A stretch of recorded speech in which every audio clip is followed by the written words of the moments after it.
Cassette 1, Side 2. Test 2. You'll hear a number of different recordings, and you'll have to answer questions on what you hear. There will be time for you to read the instructions and questions, and you will have a chance to check your work. All the recordings will be played once only. The test is in 4 sections. Write all your answers in the listening question booklet. At the end of the test, you will be given 10 minutes to transfer your answers to an answer sheet. Now turn to Section 1.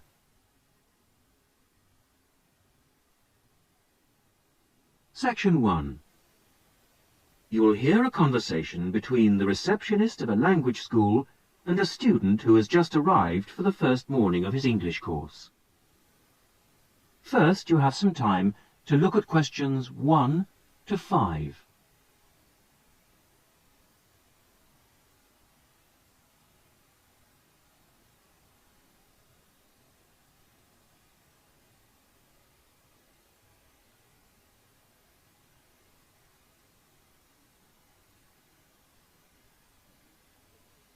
You will see that there is an example which has been done for you. On this occasion only, the conversation relating to this will be played first. Sorry to keep you waiting. Well, firstly, let me give you this booklet.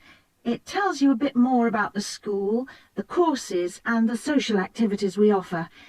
Now, on the first page, there's an outline of this morning's activities. There, you see. The programme starts at 10 o'clock. Try not to be late, as it's a very full day. The programme begins at 10 o'clock, so 10 o'clock has been written against the answer. Now we shall begin. You should answer the questions as you listen, because you will not hear the recording a second time. Listen carefully to the first part of the conversation and answer questions 1 to 5.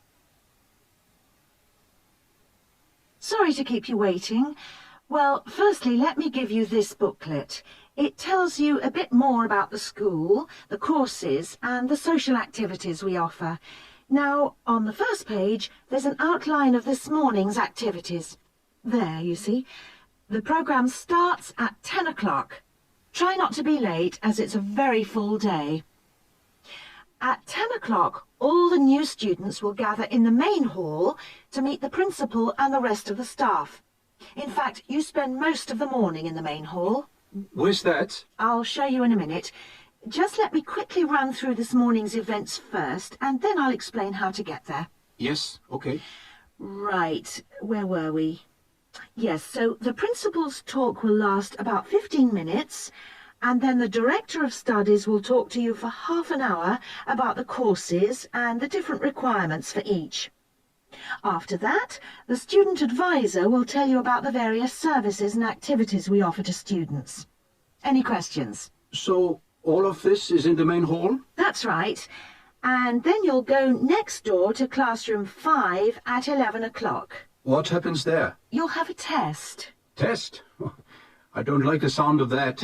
What sort of test? Oh, it's nothing to worry about. It's just a placement test to help us find your level of English so that we can put you in the right class. It won't last long.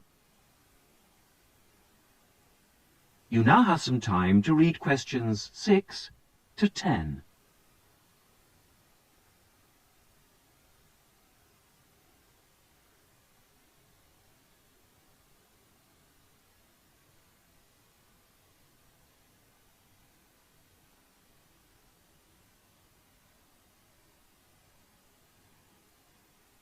Now listen carefully and answer questions 6 to 10. But how do I find the main hall? Right. If you look on the back of the booklet I gave you, you'll see a map of the school. Let me show you. Look, you came in through the main entrance here, and now we're here at reception. Now, to get to the main hall, you walk on to the end of this corridor in front of you, and then you turn left. Walk along past the language laboratory and then past the library, which is next to the language lab on the same side, and facing you is the main hall at the end of the corridor. You can't miss it. So it's next to the library, in fact. Yes, that's right. I should be able to find that. And do you have a computer laboratory? Yes, we do. Could you tell me where that is? Certainly, yes. You go down to the end of this corridor again, but this time don't turn left, turn right away from the main hall. The computer lab is immediately on your right, okay? Mm-hmm. And where's the staff room in case I need to find a teacher at some stage? The staff room is near the main entrance, on the left over there, just opposite the reception desk. In a day or two, I'm sure you'll find your way around very easily. Oh, one last thing. Is there a student common room? Oh, yes, I forgot to mention that. It's this area here, very close to where we are now, to the right of the reception desk as you come in the main entrance. There's tea and coffee facilities there. Great. Thank you very much. You're welcome. That is the end of section 1. You will now have half a minute to check your answers.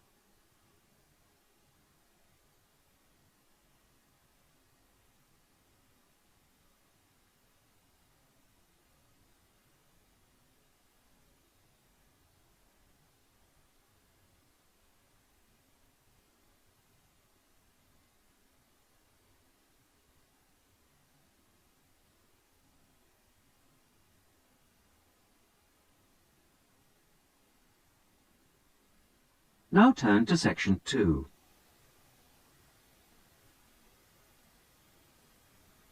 Section 2. You will hear a talk given to new students about a university advisory service. First, you have some time to look at questions 11 to 15.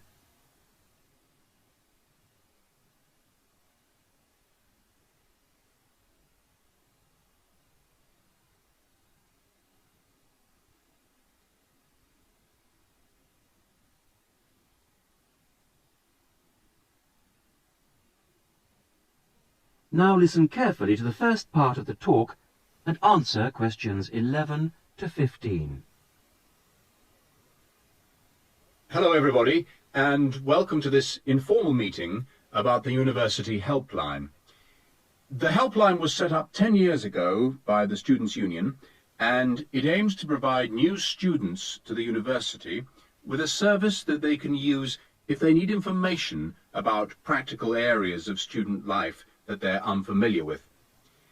Let me give you some examples of the type of help we can offer. We can provide information on financial matters.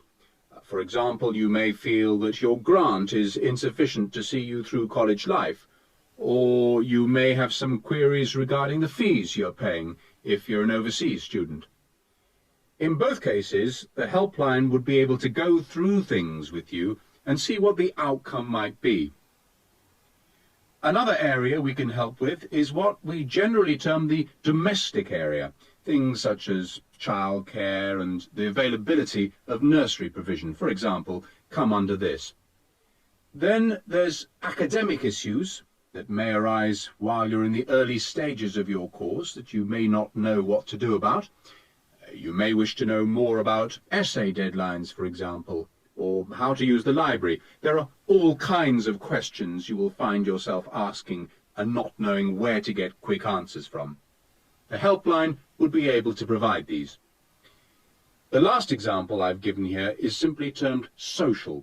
And yes, there is a lot of social life here, but you may have a particular interest you wish to pursue, or you may wish to participate in outings or trips if you don't know many people at the moment. Before you hear the rest of the talk, you have some time to look at questions 16 to 20.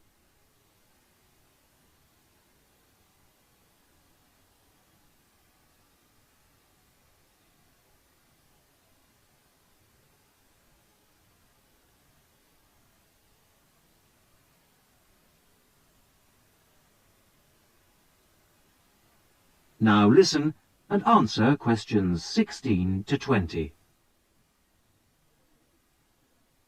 Let me give you some details so that you know where to go and who to see if you want to pay us a visit.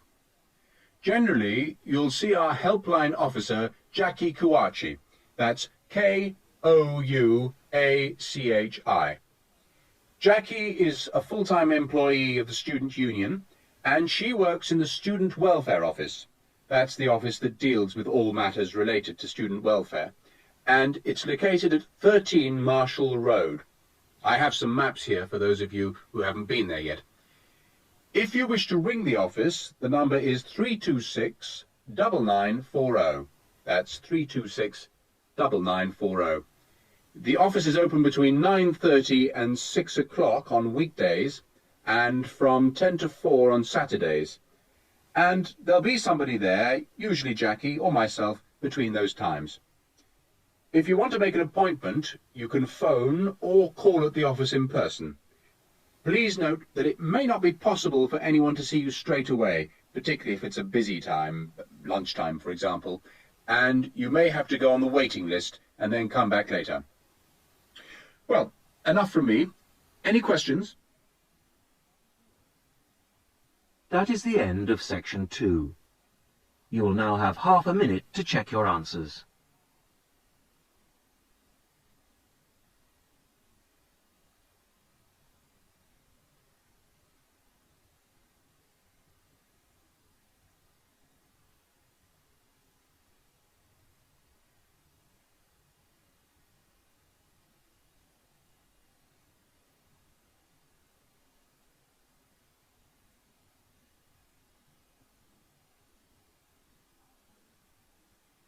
Now turn to section 3.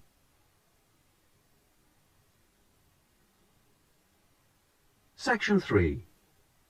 You will hear the beginning of a tutorial on a business studies course. The tutor is discussing job interviews with two students, Muriel and Dave. First, look at questions 21 to 24.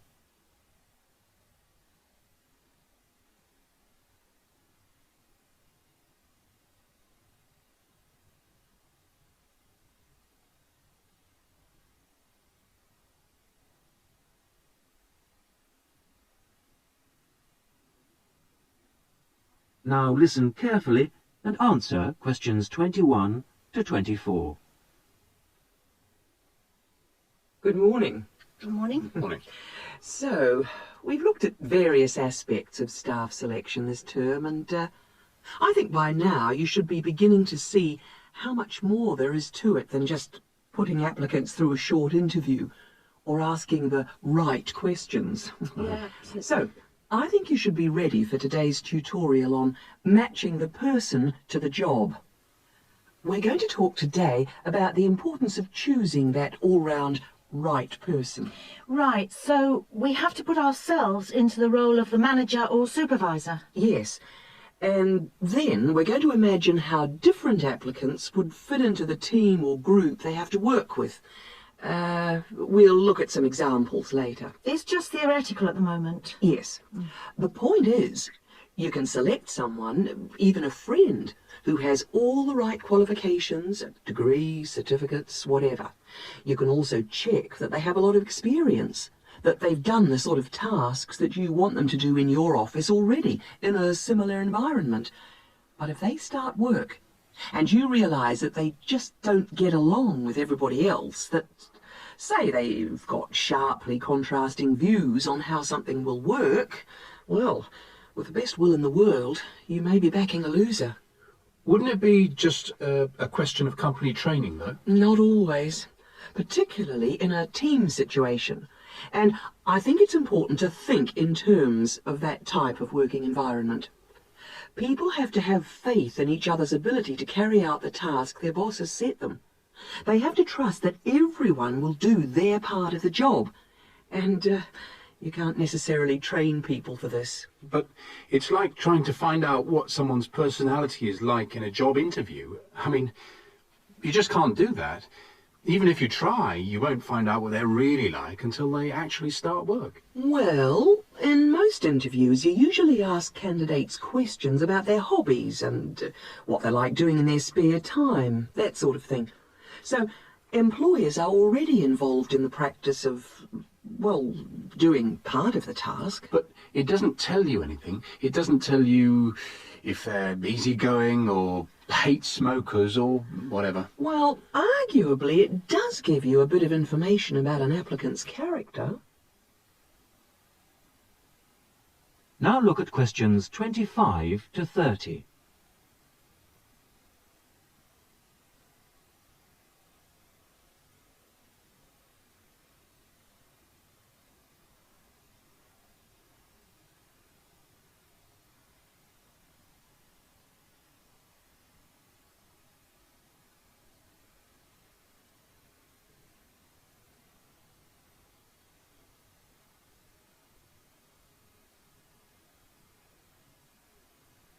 Now, as the tutorial continues, listen and answer questions 25 to 30.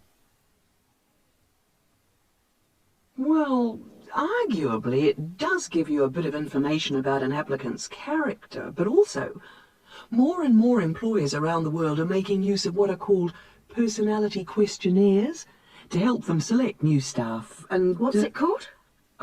A personality questionnaire.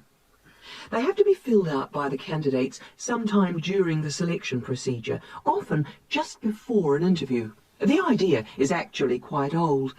Apparently they were used by the ancient Chinese for picking out clerks and civil servants, and then later they were used by the military to put people in appropriate areas of work.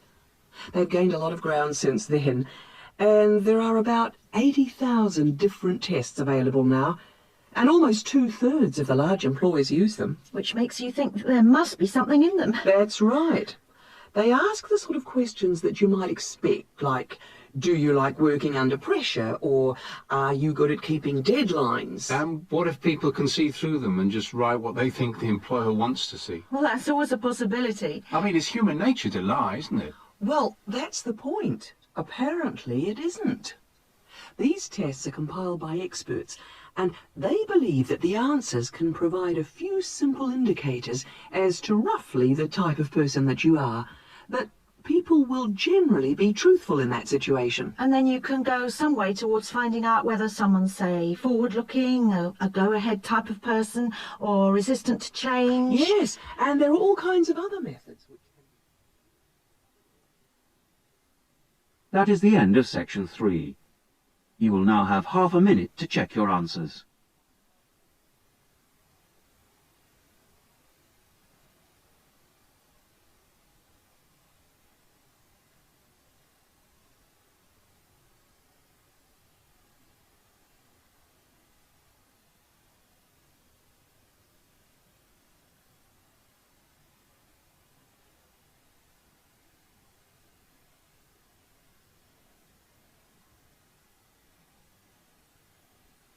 Now turn to section 4.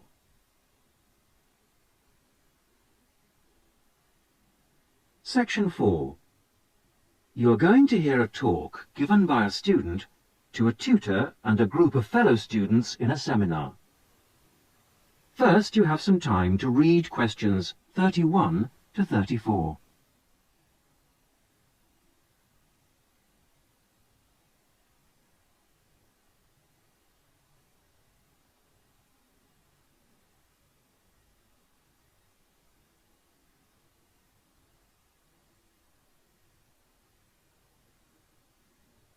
Now, as you listen to the beginning of the talk, answer questions 31 to 34. Right, are we all here? Okay. As you know, today Vivian is going to do a presentation on the hat making project she did with her class during her last teaching practice. So, over to you, Vivian. Thanks. Mr. Yardley has asked me to describe to you the project I did as a student teacher at a secondary school in London. I was at this school for 6 weeks, and I taught a variety of subjects to a class of 14-year-old pupils. The project I chose to do was a hat-making project, and I think this project could easily be adapted to suit any age. So, to explain the project. After we'd done the research, we went back to the classroom to make 2 basic hat shapes using rolls of old wallpaper. We each made, first of all, a conical hat by, well, if I show you now, cutting out a circle and then making 1 cut up to the centre and then, overlapping the cut like this. A conical hat that sits on your head. The other hat we made was a little more complicated. First of all, we cut out a circle again, like this. Then you need a long piece with flaps on it. I've already made that bit, which I have here. You bend the flaps over and stick them with glue or Pritt stick to the underside of the circle, like this. Again, I've prepared this so that I don't get glue everywhere. The pupils do, of course, so you need plenty of covers for the table. And there you have a pillbox hat, as in pill and box. Now, variations and combinations of these 2 hat shapes form the basis of the pupils' final designs. Now you have some time to look at questions 35 to 40.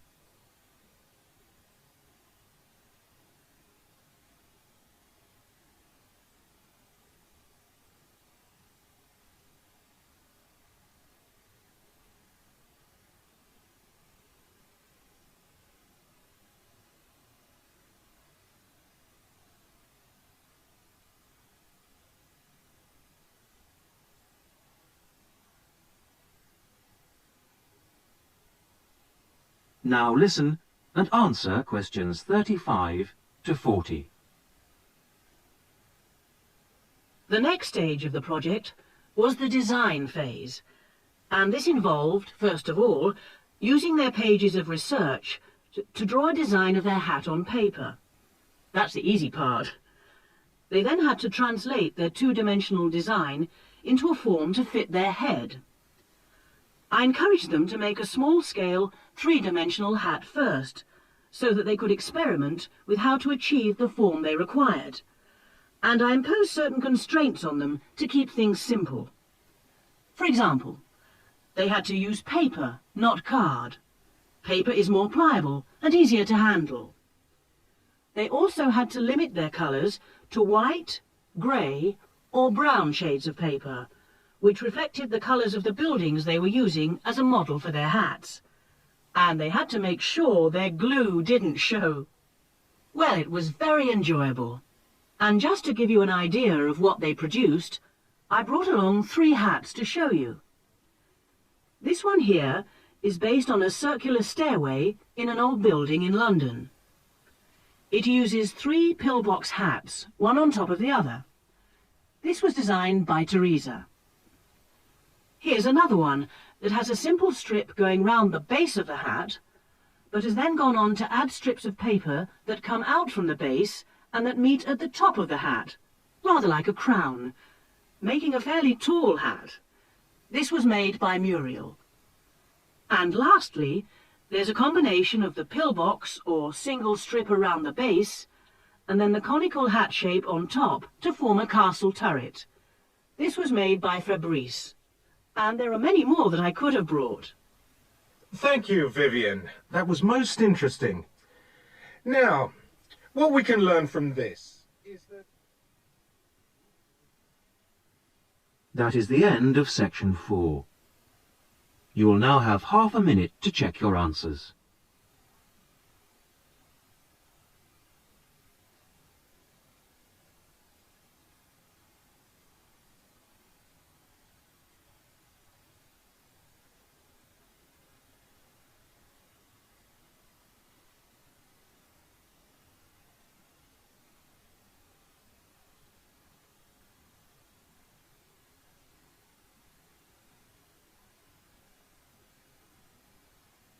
That is the end of the listening test.